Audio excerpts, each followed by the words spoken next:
What's up, guys? Welcome back to a new episode of Out of the Park Baseball 26, where we are rebuilding the Pittsburgh Pirates together, and we're in the throes of the offseason here in between the 2028 and 2029 seasons. Last we left off, we sort of worked through the first half together, made a bunch of signings, and sort of retooled our roster looking forward, and now we're turning our attention in this episode toward the IFA International Free Agent market. So if you missed last episode, we quite a bit happened. We made a major move to add Hunter Green to our pitching staff. He was let go by the Cincinnati Reds. Comes in for us on like a very favorable contract, just 13.5, and then we kind of reverse the favor to him in the back half of the deal, where he has the option to opt out after year 2 and year 3. So happy to bring him on board. I think he's going to make our pitching staff, a lot stronger this year, and love his presence in the clubhouse as well. It's kind of a buy low opportunity where he had all of these really strong seasons in Cincinnati, and then last year was just a 1.0 WAR player for them. So happy to obviously add him to the team, and we also brought on reliever Randy Rodriguez, who is having a really good season in real life this year, and over the course of the sim, he's been really awesome as well. You can see his 2025 here listed, where he was a full 2.0 WAR player, but he's been good in Washington and Houston for the last 2 seasons, and he was just, on the open market. Houston, I guess, decided they were done with him, and we jumped on the opportunity to bring him in on a 1-year deal for 1.85. So 2 pitching additions, nothing with our lineup really. We did trade away Cedric Mullins in the last episode to kind of free up playing time for guys like Edward Lantigua and possibly Connor Griffin as well. So a little bit of a reshuffling of roles here on our offensive side of the game. But like I mentioned in today's episode, we're going to, offer some contracts to the IFA signing guys. I appreciate any feedback we got in the last episode on what we should do. We're obviously going to sim forward and look at the Hall of Fame results together, and then sort of in the background, I'm going to work to fill out our minor league depth. We have deficiencies at the upper minors where, I'll need to promote guys and then kind of fill in the gaps with free agents where I see needs. But I'm going to do all that in the background off camera. I'm not going to, show you guys all the nitty-gritty details, but I felt like I should mention it as we're kind of winding down the offseason here together. There's not really all that much time left before we reach opening day, and spring training starts February 13th, so just over or less than a month from where we're at today on the calendar. So we'll look at the roster we're going to invite to spring training together to kind of review. We'll review that to sort of cap off the video, and then I will finally simulate the first game of spring training, and we will look at our results in the development lab together. So I saw the mid-season progress report, and it did not look good. Most of the guys were frustrated. Only, I think, 2 of them were on track to achieve their program. But I haven't checked in since. I like to kind of, fly blind with it. So we'll be surprised when we simulate the day and look at the results together.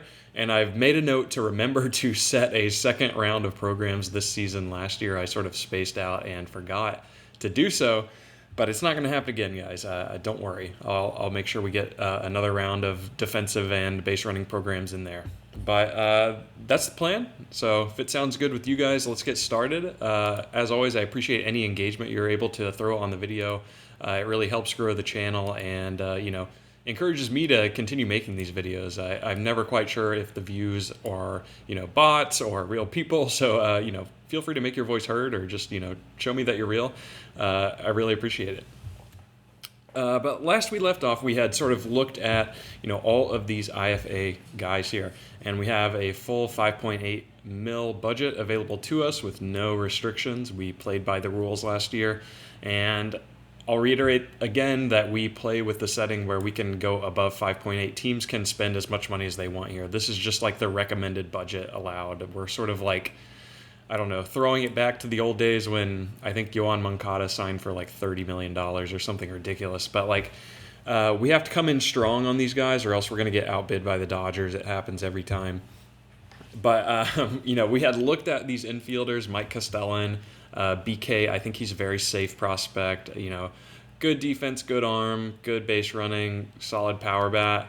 And Elias Ortiz, the wild elk of the Wasatch, also similarly, like very strong profile, could pivot to a corner outfielder, very well-rounded bat.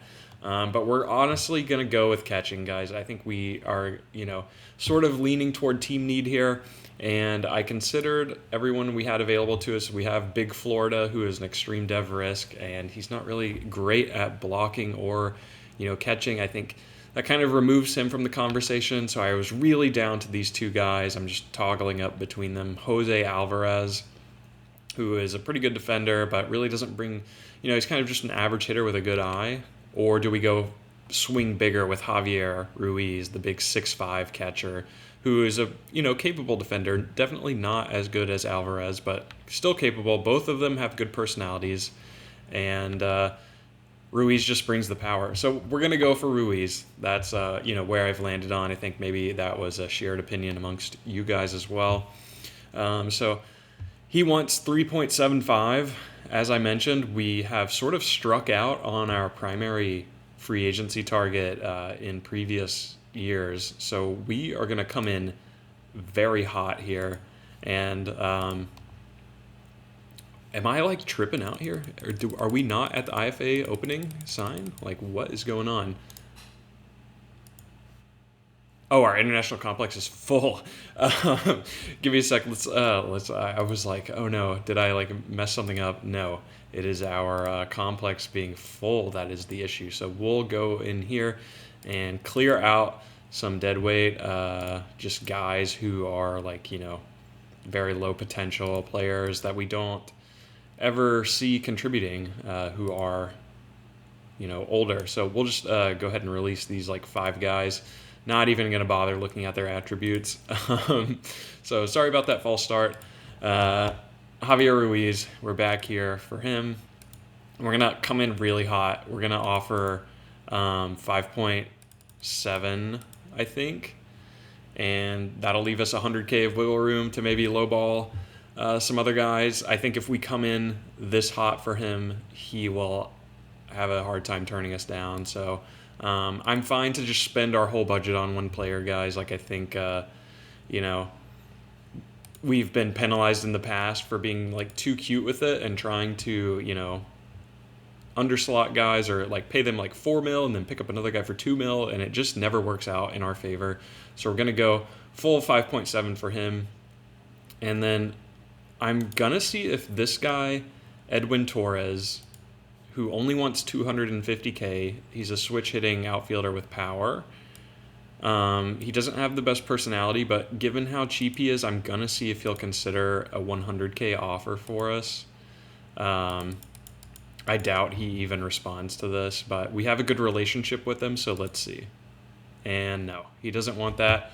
We can slightly go over. There's not a huge penalty. We'll just be taxed extra on the penalties over, but if we stay within a relatively small margin, we're not penalized next year. We can go up to 5% over the $5.8 million cap, and we will be okay.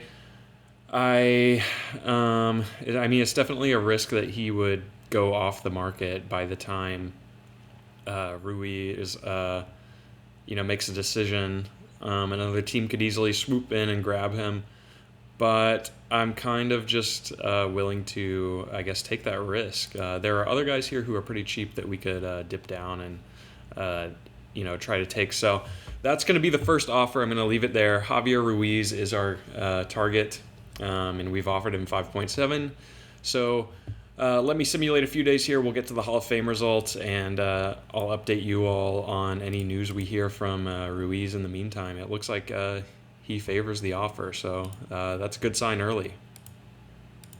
All right, guys, it's pretty smooth sailing up until this point. Like just a couple of days later here, since we last checked in, Javier Ruiz signs, no issue. He's hopeful he'll be promoted to a minor league team soon. I think I like how easy he was for us to bring on board. He did end up just signing the full $5.7 million deal, and we'll get one more scouting report on him to bump him up to very high accuracy, and then it's likely he'll get promoted to the DSL straight away because he's nearly 17, so I think he can handle it as long as his catching defense starts to come along. So excited to see what he can do for us this season.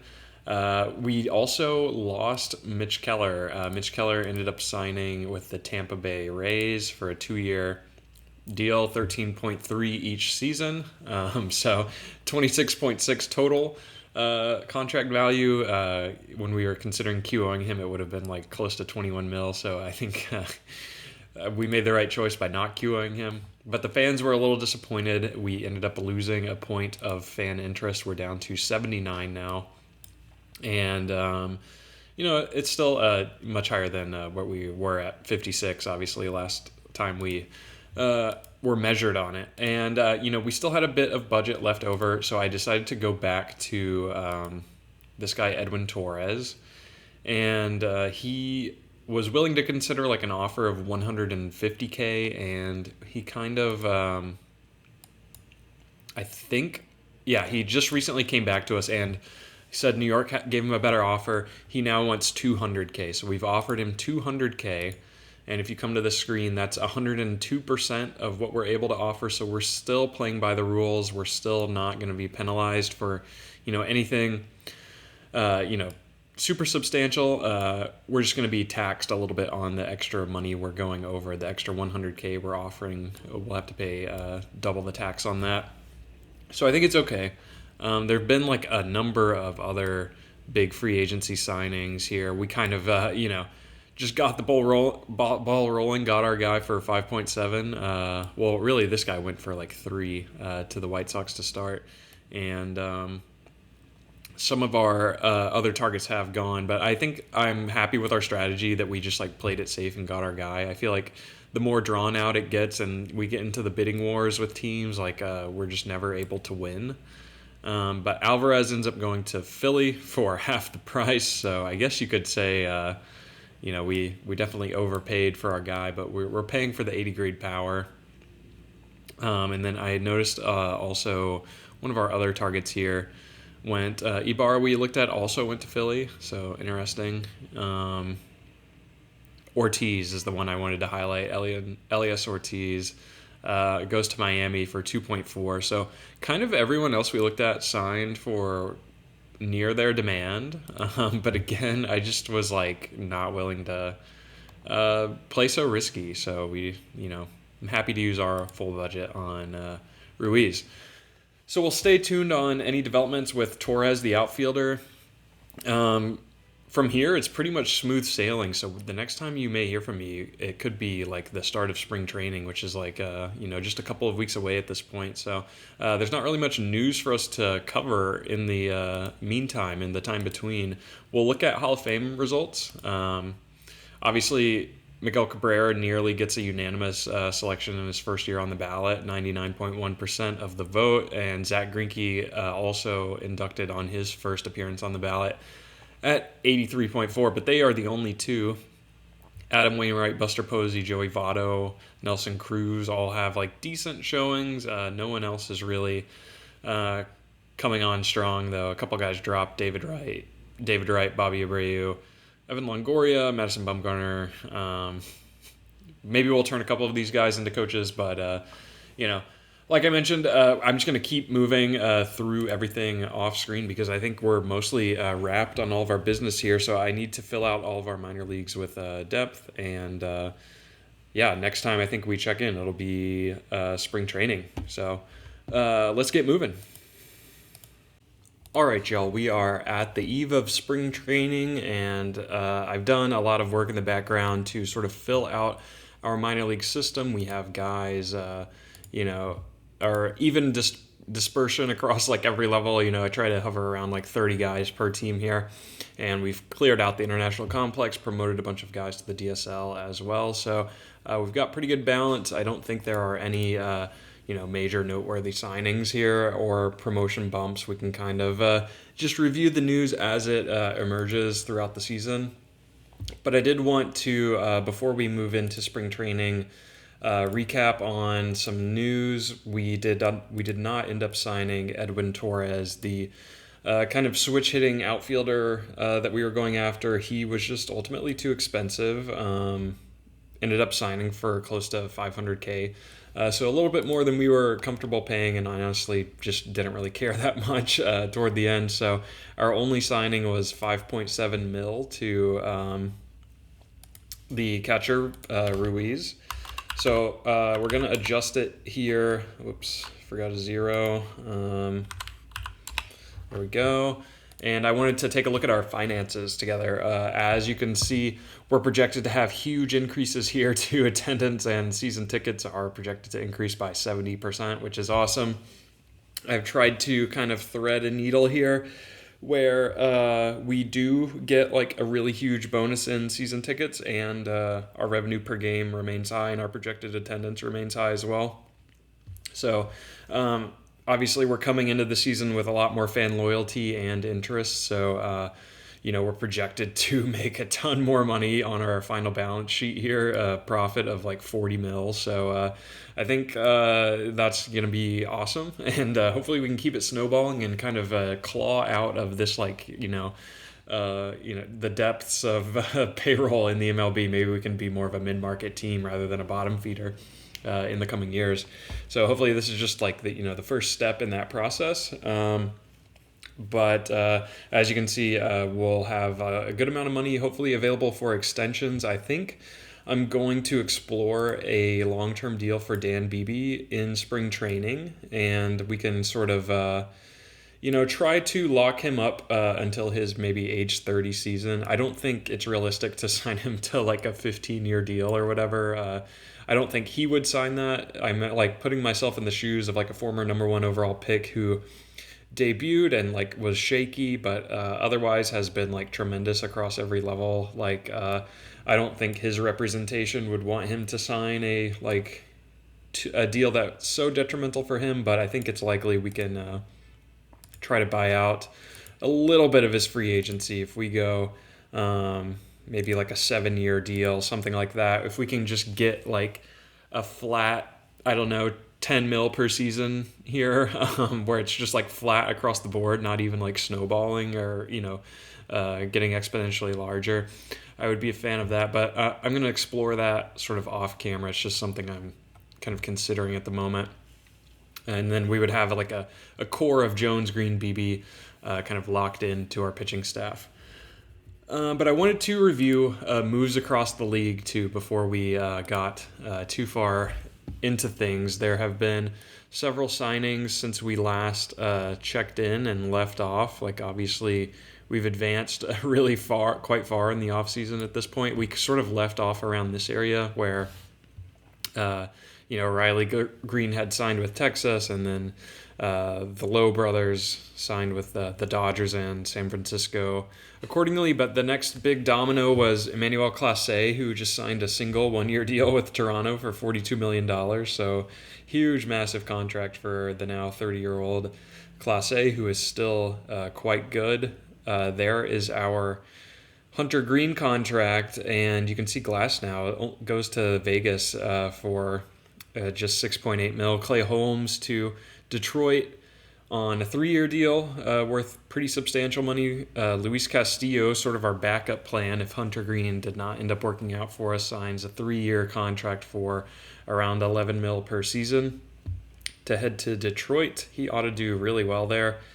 And, it's kind of just, well, Kerry Carpenter goes to Arizona. I was going to say it's kind of just boring signings from here on out, but I think Kerry Carpenter is still pretty good at this point in the sim. So he gets a 2-year deal to go to Arizona. And Caleb Ferguson, our guy, returns to Milwaukee. I think that's originally where he was last season, but it looks like he's since been traded to Arizona. So he's always jumping team to team. I'm not sure what's up with that. Jordan gets a big 5-year deal to go to Texas. So he joins Riley Green, and the lineup there is 2 big lefty bats to pair with. I think they still have, Wyatt Langford and all of those guys as well. Although Marcus Semien has almost certainly moved on at this point in the sim. But they pay big for Jordan. Kobe Mayo goes to Houston on a 1-year deal. He's not quite the player he, has been touted as in real life. And Marcell Ozuna also goes to Vegas on a 2-year deal. Byron Buxton goes to Seattle, so they're going to have an outfield of Julio and Buxton, which is really freaky. But 3 years, $23 million. And I think that is maybe the final big domino. Small deal for Castro to go to Arizona for 3 years. No, I was wrong. Dalton Varsho, the White Sox, pay up huge. $37 million a year for the center fielder who has tremendous defense. You can see his defensive grade is 75 in center. So he's definitely a war machine, but you wonder if the bat's ever going to do enough to justify a payday like that. That's pretty crazy. Devin Williams just gets a 1-year deal for 2.5 to go to Seattle. So you could say we should have, taken that opportunity to bring him on board. But I was kind of just fine to build around our youth movement. I didn't think it was totally necessary. DeGrom gets 2 years, $104 million to go to the Nationals at age 40. That's crazy talk. Of course, he's obviously a legend, but still, that's a big contract to stomach. Jesus Luzardo goes for $23.2 per season to San Francisco, and Sean Murphy signs a 3-year, $70 million deal to go to Houston to be their catcher. So I guess they're out on Henry Davis, who we traded them several seasons ago at this point. I guess he never quite worked out for them. Couple more signings. Sonny Gray to the Cubs. Spencer Strider returns to Atlanta on a 1-year deal for $31.5 million. That's kind of crazy. That he wouldn't seek out more long-term money given his injury history and health struggles. But Vegas brings on Royce Lewis for a 2-year, $17 million year deal, and Dustin May signs for just 7.5. So that's another one where maybe we could have brought him on. But I'm happy we got Hunter Green, so I don't really want to, consider that too much. But let's keep moving here. I wanted to just kind of reset the league as a whole. I don't think we did that last year, but I like keeping up with all the moves. Let me get to spring training. I'm just going to advance one day. I'll set up the roster, and then we'll do the Dev Lab reveal live together. And we are at the official starting date of spring training here. This offseason has moved rather quickly. We're already approaching the end together, but we've got a bunch of exciting guys on the roster for spring, including a couple of non-40 invites. And of course, we're 1 day away from seeing our development lab reveals. So I'll walk you through the team we're bringing into spring and everything we're doing there, and then we will simulate the first game, of course, and see those results together live. So we'll start with the pitching. I don't think it's too crazy. We're just going with a strict 6-man rotation. We've limited pitch counts to be under 70, so hopefully no one goes too long here, but we're going Jones, Green, Beebe, Burrows, Harrington, and McElroy as our 5-6 here. I think Harrington is that's going to be one of the storylines I think we watch as spring training develops. It's who wants to take the 5th starting spot and who wants to take our long relief spot. I don't know that we're totally sold on Harrington. He's been a pretty good player for us the last 3 seasons, but he's kind of on a descending trajectory, and I'm not sure he really vibes with our coaching staff super well. I think he's kind of regressing, so we'll see what the numbers say. We're going to give Finn McElroy a shot. His profile pic is really scary, but I kind of like it, so we're going to give him a shot here. His first opportunity to face big league hitting. And then in the bullpen, nothing too crazy. We're bumping up Randy to setup role just for the time being to kind of consolidate our leverage arms, the guys that we feel most strongly about. And then everyone else is going to kind of get middle relief here. You can see Bubba Chandler. Zane Petty makes it as a non-40 invite. Jonathan Santucci, Thomas White. These are 2 guys who could be competing for that 5th starting role. Kevin Jaxel, we went over. He is our 20th round pick, the Cinderella story out of the University of Virginia. He's going to, get some run here. And Nate Snead as well, and Cole Klecker. So Tyler August, another non-40 invite. We're getting a lot of guys up in here in the bullpen. I think Jose Olivares, the trade return that we got in exchange for Cedric Mullins, like I think he could potentially make a case to be our fifth starter because he has plus control and good movement with a solid 4-pitch mix here. So we'll see what he's able to do for us. But that's sort of, the lay of the land as far as starters go. Shosei Fujimoto actually kind of like regressed most recently in the eyes of our scout. He lost a tick of velocity and his overall rating dropped. So now when I look at his splits here, I'm like more hesitant to roll him out opening day. So we're going to see how he does. He may end up being like just a 4A guy for us, but we'll have to find somebody to fill into that middle relief, like right-handed pitching role here. So a couple storylines to look for with the pitching staff. As far as lineups go, we're bringing in like a couple of non-40 invites. I'm doing Rafael Marchand, just our like backup AAA catcher, just to make sure we have enough depth to where, hopefully guys don't get too much playing time. Spencer Horwitz, Jordani, Camden Koziel is getting a run up here as a non-40 invite. I felt like he was ready at 24 to at least get a taste of what the majors might look like. Elian Pena, Dean Curley, Termar, Ada Miller, Vientos, who's dealing with some asthma issues at the moment. No other big surprises here that we're inviting, but I think the major surprise in like the structure of our lineup is that we're going to give Connor Griffin a shot to start in center field. And we've moved Vientos out of the starting lineup against right-handed pitching. He's only going to play against left-handed pitching, where he's going to DH, or I may even swap him with Horwitz to where Horwitz is the DH, and then Vientos plays first base. So we're going to give Connor Griffin a shot here. A most recent scouting report showed his power increasing from 50 to 55, and he's obviously a tremendous defender, and he's about to be 23 years old. I kind of just want to give him the keys in center field. Hopefully he can handle it. He's one of the top prospects in our system. He's obviously, been on the secondary roster for about a year now. So I think it's his time, and I would, pending his dev lab result, which we're about to reveal, and his performance at, spring training kind of determines if he is more of a backup player for us or a full-time starter. But he brings interesting versatility. And while he's starting in center field against right-handed pitching, against left-handed pitching, we're getting a little bit more versatile with it. Where, actually, no, I'm like walking this back because we're deciding to start Termar both ways. We're benching Carson Benj against left-handed pitching. I was like comparing his lefty ratings to Termar's, and his are much weaker. So we're gonna kind of go Termar back to third, Lantigua goes to left, and then Griffin goes back to center. He's just so valuable to have in center field. So we'll go something like this, but you can see he's going to hit 3-hole against lefties. We love that power and the contact upside there. And then Vientos gets bumped down to 5, Lantigua, Plaz is at 8.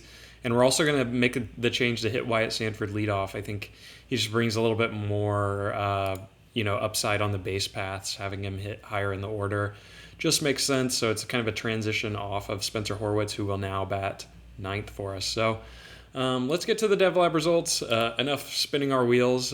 This video hasn't really gone on too long, so we may just simulate all the way through spring training and kind of review everything together. But let's, hope for good results. I have not looked at anything since the midseason report where everyone was struggling. So we're going to hope for no poor results and no heightened injury risks and all of that. So let's get to it. Okay, no poor results, so that's good. Dan Beebe, marginal improvement to his control, improves less than 5. I'm just honestly so thankful that no one regressed, considerably. But Dan Beebe improves his control marginally. He now bumped up to a 55. I think that's pretty new. Yeah, it does look like that is new. So that should apply to both sides, and it does. Gosh, he's looking tremendous, you guys. We have to lock him up on a long-term deal ASAP. I'm super excited to I think he's eligible for, the PPI. He ought to be. I think we set that up correctly. Jared Jones successful to improve his movement, but no noticeable changes. And wow, it's actually worse in our scouts' eyes now that we have, looked at it. It's not evident here, and I don't know where that.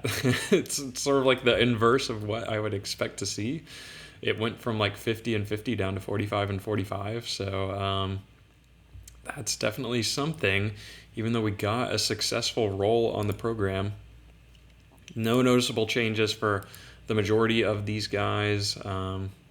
Was really hoping to get that bat program for Connor Griffin. He just improved his power on his own accord, which I think is fine, and his it looks like his I rating also improved as well. So I think it's fine. I think he's ready for the majors regardless. When I look at his ratings, I mean, we've just looked at these recently, so I think he's going to debut for us this year, which is really exciting. No improvement for either of our pitchers as well. That's kind of disappointing. Jason Solis, we're pushing to high A this year off of his strong 9-game appearance at the A-ball level. So hoping the 22-year-old can, move through our system quickly. He could go straight to Double A, but I kind of want to, give him a hot start at high A before we end up promoting him there. Just being a little conservative with him. We did get a successful power program for Ben Small, which is awesome. +5 to his power. So it goes from a 35 to a 40. His gap rating did drop. So a little bit of a give and take there. But he will be running full-time at A-ball this season. He's looking tremendous, you guys. I think we're going to look to get him in a defensive program as well to just sort of make him the next, major outfielder for us in our system. But no improvement for Danny Jimenez either. We got a scouting discovery here who honestly looks kind of decent. But let me reload the dev lab. I remembered you guys. We're gonna get more players in there to work on their defense and base running. I will do all of that off camera, and I will simulate the rest of spring training, and we can kind of review numbers as a whole. And fingers crossed we don't have any devastating injuries to work through. But next time you hear from me, it will be here on the 16th or 17th. So stay tuned. All right, guys, big news in Pittsburgh. We're jumping in just kind of in the middle of spring training at March 1st, but I decided to pursue a long-term extension with Dan Beebe, and he ended up signing after a little bit of back and forth where he wanted more money. We eventually gave it to him, and the fan interest has increased significantly. So starting pitcher signs with Pittsburgh. We ink him to a 7-year deal with the potential to be $95 million. So it's quite the contract for him. Obviously, we think he is an insane talent on paper. He has yet to produce at the MLB level for us, so there is an element of risk. And then you also consider our dev lab result with him last year that made him a little bit more injury prone. But given he is very popular, I felt like with our financial situation and the available money we had for extensions here, it just made sense to bring him on board and ink up our number 1 pick to a long-term deal.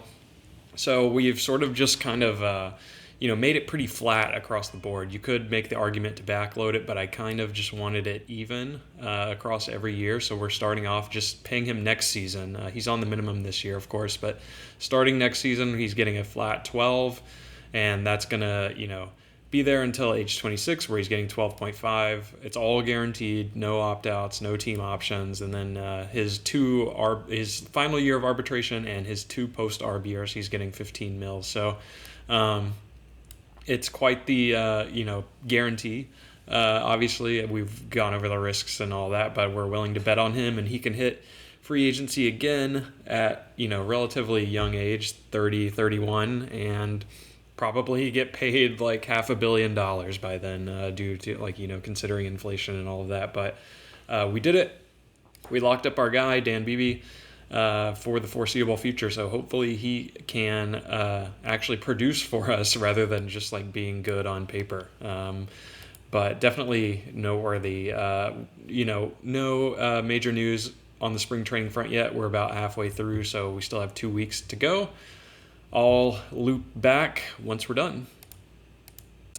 All right, guys, that's a wrap on spring training. As you can see, not the best for our Pirates. Kind of just a middling record, but quite a few ties. A couple top performers. Spencer Horwitz, 347 batting average is awesome. Edward Lantigua led, the entire MLB, it looks like, in RBI, so that's very cool for the 22-year-old.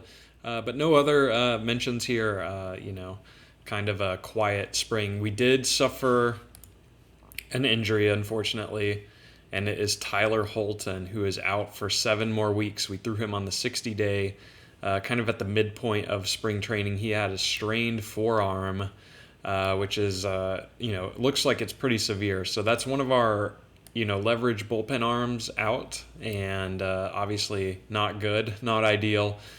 He's now dealt with a little bit of, we had signed him after the torn flexor tendon in his elbow, and he kind of had very light injuries with us last year, only putting him out a couple days. So this is kind of a major one. We'll have to see how we can patch together the bullpen for the first month of the season, roughly, probably about 5 weeks once the season gets underway. So it's likely he comes back maybe middle of May for us if everything goes according to plan. But otherwise, we were spared any significant injuries. I don't think there were too many other news items that came across. Nick Gonzalez had a little scare, but it was just a mild hamstring strain. He was fine. We got this weird note, actually, on Carson Benj, where, he's just becoming like a pillar of the community. And I wasn't really sure what the impacts of this were, but I think it boosted our fan interest. And we also got a boost from signing Dan Beebe as well. We didn't acknowledge that, I don't think, in the last clip, but they loved the extension on Dan Beebe. So that, combined with Carson Benj's community service, gives us an 87 on fan interest. We're now in the dark blue. I've never seen in my years of OOTP fan interest progress so rapidly. So this is really crazy for us. I think we're poised to have a big season from an attendance perspective. The media rights are going to be awesome. So this is just sick overall.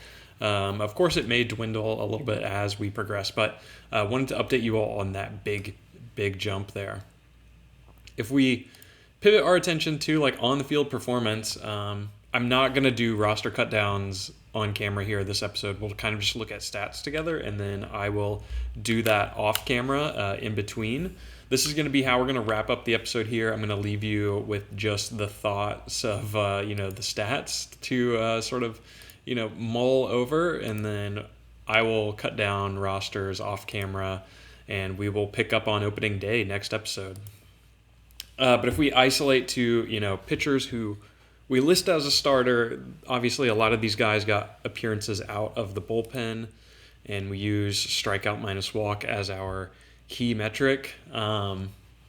It's kind of bizarre to see Dan Beebe all the way at the bottom at just a 6.6, but he also led us in WAR. So at the same, he wasn't striking out guys at a tremendous rate. He was also not allowing the long ball, and his ERA was a little inflated maybe due to giving up a lot of hits, but his FIP was good. I don't know. He's still an anomaly to me. I don't quite understand it. But I don't think Thomas Harrington really did himself many favors, you guys. He had a 9 ERA. His FIP was 6.4, so very elevated FIP. 2.2 homer per 9. We knew that was going to be an issue for him. So I think he is honestly at risk of starting the year in AAA, just because he did not have a good spring at all. I know it's tough to imagine us sending a guy down in his first year of ARB, ARB 1, but I don't really want to risk running him out there. I don't know. I'm not encouraged by this whatsoever. The 1.92 whip is really bad. But let's go back to the top. Hunter Green and Jared Jones were both pretty good. Obviously, strikeout minus walk, anything 20 plus for a starter is solid for sure. Jared Jones actually didn't walk like a single guy in his 16 innings, which is amazing. They both still have those fly ball tendencies, but their whips are so good, and the ERA plus, the FIP is all of this is positive. Happy to have both of them on the front line of the rotation. Mike Burrows as well was like kind of just average, but as our 4 starter, we'll take it. His ERA was a little inflated, but the whip is like right where you would want it to be. Maybe he just got a little unlucky with homers, and I think we're committed to rolling him out there anyway. I don't think his performance maker is like make or break for him. Now we can kind of like, if we're sort of like removing Thomas Harrington hypothetically from the conversation, like who would we look to be our 5th starter? So there's a lot of interesting names. There are guys like Jonathan Santucci. There are guys like Thomas White. And, then we have a bunch of righties, Finn McElroy, Tyler August, and Zane Petty, all kind of in the same realm. I don't think that Nate Snead is ready. I think he kind of removed himself from the convo with the 3.7 homer per 9. So that's just kind of a no from me. But all the other guys we just mentioned had there are positives to take from their spring training performances. So Thomas White had a great ERA. The whip is a little high. He's walking guys. He's got close to 5 per 9 on the walks, which I don't love. But he had 4 shutdowns to 1 meltdown. Was able to strand runners. And, his FIP is right on average. So I think he would be an okay choice. Finn McElroy honestly has an inflated ERA of 6. Also got touched up for the homer. Not walking guys, though. And, I think maybe it was just a little bit unlucky because his whip is so low. Like the FIP is elevated, though. So he probably needs a little more time to cook. He is like a little bit homer prone, perhaps. But, he's close. I think he's close. I don't think he is too far off here. Hitters hitting just 217 against him. Jonathan Santucci in 10 innings, a little bit inflated ERA, though it is close to normal. His issue is also the walks, like similar to Thomas White, and he's giving up more homer per 9, but he's striking out more guys, so it's like, which one do you trust? Like, who do we trust? I think it's, possible that he gets a bullpen role, if I'm, being honest. His control is just, so limiting as a starter, but I think it could play out of the bullpen with his ability to hold runners. So maybe with the Holton injury, that's where he kind of factors in as a secondary lefty middle reliever or something like that.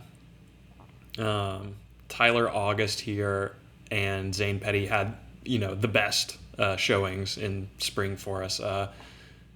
Really, August had probably the best spring training, if we're being honest. So, his control is also really scary, so it's do we really want to run this out there as our 5th starter? He's also not on the 40. We would have to purchase his contract and waive someone, but he wasn't walking guys. He was only walking 2.5 per 9, so I kind of almost want to throw him out there. Is that let me know how you feel. Are we willing to risk running him out there? OSA sees him differently. They see him with a 40 control, and I'm comfortable with that. It's just when it says 35, it gets scary to me. But his actual most recent scouting report says that his control increased to 40, and his stuff is up to 50. So I don't know. He looks pretty good, you guys. He looks pretty good, and he's about to be 24. It's kind of aligning for him, the timing is aligning for him to get in there and get work, but also Zane Petty was no slouch here in spring. His ERA is slightly inflated, but was had kind of similar per 9 splits here to August, where he's not giving up a ton of homers and he's not walking guys, and he's able to strike guys out. So it's kind of down between these two. I'm going to, maybe flip a coin off camera or kind of look at it closer and decide what we're going to do. Obviously, Harrington is still in the conversation, and I would say White is there as well. So it's kind of between Harrington, White, Petty, and August. But I don't know. We've kind of dwelled on this a lot. Let's pivot to relievers. Brian Abreu was tremendous, you guys. He was locked down. 37% strikeout minus walk is elite. So our closer is looking really, really good. JoJo was getting hit for the homer, which you don't love. I don't know where that's coming from with his ground ball tendencies. He is continuing to amaze me, but we're going to keep him. I think we're just going to roll him out there and trust the ratings on paper. Guys who weren't so good, Matt Brash was walking 7 per 9, so that's not ideal. And Randy Rodriguez was giving up 3 homer per 9, so that is also not ideal. With Holton gone, I would want both of them to be like our setup guys, ideally. So I think we just have to like trust their major league production. We're not going to put too much stock into these ratings, I don't think. But there are some other guys here who performed pretty well. We were keeping close eye on Shosei Fujimoto, the Japanese right-handed pitcher for us. It looks like he had a really good spring, like, sub 1 ERA, sub 1 whip, like, really, really good. 5 shutdowns to only 1 meltdown. I think maybe he has locked in a role as a middle reliever for us with his positive WAR and, just all-around performance. Yoldin De La Paz was a little bit weak as well. Like, the 5 FIP is kind of tough there, but, he wasn't allowing many hits, so I still think we're good with him. Jose Olivares was pretty good up from an ERA perspective. His whip and FIP were closer to average. I think there's a chance he is our long reliever. Kind of to be determined, but he's 26. We'll see how the roster ends up shaking out, but I think it's possible that he breaks camp with us, and then it's kind of between him and this Kevin Jaxel guy, who was kind of the surprise of spring training for us. We still view like 10 points of potential in him, and his ERA was awesome, his FIP was awesome, his whip was awesome. Like, I think he's earned a spot on the opening day team as sort of like either middle or lower leverage kind of guy. And it's crazy because he was a 20th round pick in the first draft out of UVA there. So, he seems good. So, and he's proven it. So we still think there's room to grow. Like, why not let him come up and prove himself in like middle or long relief? So I think, we're kind of, penciled into these guys on the back end, and kind of everyone else here, we're just trying to weed through who obviously De La Paz, Romero will make it, and I think it's likely that Fujimoto makes it as well as Jaxel, and then possibly Olivares is rounding it out. But we've got a lot of decisions to make on our pitching side. If you feel strongly about anything there, let me know. I'll try to speed through the batters more efficiently. I tend to dwell on the stats here, but our catchers, good to see Alfonso still hitting. Plaz did not have the best spring, admittedly, but I still think he is safe. It was also nice to see Adonis Guzman get some good ABs here, 38 plate appearances. He actually played more than Plaz ended up playing and turned out a positive WRC+. So really like him long-term. I think it's possible, he's our backup catcher in a year or two. It just kind of depends what we get out of Plaz, but positive to see him perform well. And obviously you love Omar Alfonso hitting 3 homers and 8 RBI for 800 OPS. He's looking really, really good. If we go to the infield here, our best hitter by WRC plus was Spencer Horwitz, which is awesome. Termar is here as well. He is now a 60 overall guy. Dean Curley had a strong spring in 53 plate appearances, which is crazy. I don't know how he keeps hitting despite his ratings. I don't know where it's coming from, but I don't think he breaks camp with us, unfortunately, you guys. Nice to see Camden Koziel get a good stat line here, though he was a non-40 just roster invite, so happy to see that from him. Same for Elian Pena. I think it's kind of an aggressive push. He's just 21, but he was able to come in and produce right away. As a second baseman, he's definitely a capable defender. We just hope that our mechanics coaching can get some lift under his bat to, prevent him being a ground ball hitter. As far as guys who disappointed, Nick Gonzalez did not have the best spring, you guys. It's kind of a red flag there. Same for Vientos. But I think all 3 of these guys are obviously going to make the team. A little disappointed that Wyatt Sanford did not hit better, but his most recent scouting report boosted up his power potential, and he got a current boost to his eye. So eye goes from 50 to 55, potential power goes from 50 to 55, and like he just looks tremendous. Like he looks awesome. I'm really stoked to have him. But like the kind of battle for the backup middle infield spot was between Yordani and Aiden Miller, and I don't know that either one of them really cemented it for themselves. They're, kind of similar stat lines across the board. Like Aiden Miller had a higher OBP, but Yordani had a higher batting average, and maybe slugged one out a little bit more. But Aiden Miller had more doubles, so it's kind of a toss up between them. It's not like one had a tremendously better BABIP than the other, like marginally higher for Aiden Miller. But I kind of want to give Yordani the opportunity to prove himself. And as far as like a lefty hitter, he is really good there as well. So it's kind of a similar profile to Aiden Miller. But nothing from Jack Brannigan, like terrible. So he's not in the conversation at all. It's really between these two. So we'll have to decide on that.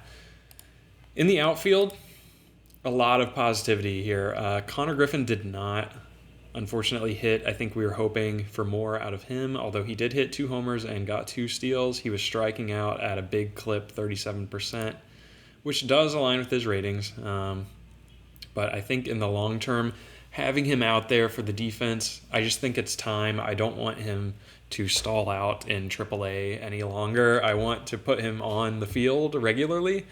So I think it's likely he breaks camp and we carry all 4 of these outfielders who are highlighted in green here on the Major League roster. Edward Lantigua was awesome, you guys. Like 5 homer, 14 ribby, hit 280, OPS 916, and his BABIP wasn't even that crazy. Like it was, within what you would expect. So it wasn't like he was getting lucky. He was just hitting all the time, and it's awesome to see. I think his potential even improved to a 65 at some point, but his eye jumped to a 45 most recently for us, so he's definitely going to play a lot. I think he's still a top 100 prospect, 96 here, so that's really cool. Carson Benj, big time, 800 OPS. O'Neal Cruz also looking strong, slugging out, getting a bunch of steals. He had 5 steals. So I think it's likely we break camp with these 4. And honestly, we may even bring Esther Suero as well, just as like a, routine back. Because Carson Benj is going to DH most of the time and like play first base a little bit as well. So like think of our true outfielders as Lantigua, Griffin, and Cruz. And then Suero can kind of rotate in as needed. But unfortunately, nothing from Gavin Turley. He got quite the sample of plate appearances, but was unable to, do anything with them. So those are, the numbers that we accrued through spring training. If you feel strongly about any of the decisions that we need to make ahead of opening day, you can definitely voice those thoughts in the comments below.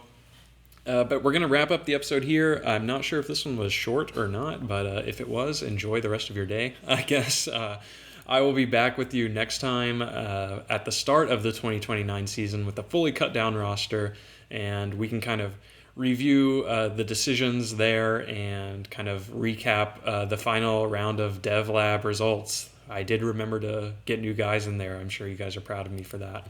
But thank you so much for watching. I really appreciate your support and time spent on these videos. Of course, any engagement you can leave down below to let me know you're a real person would be awesome, because I make these videos for you guys.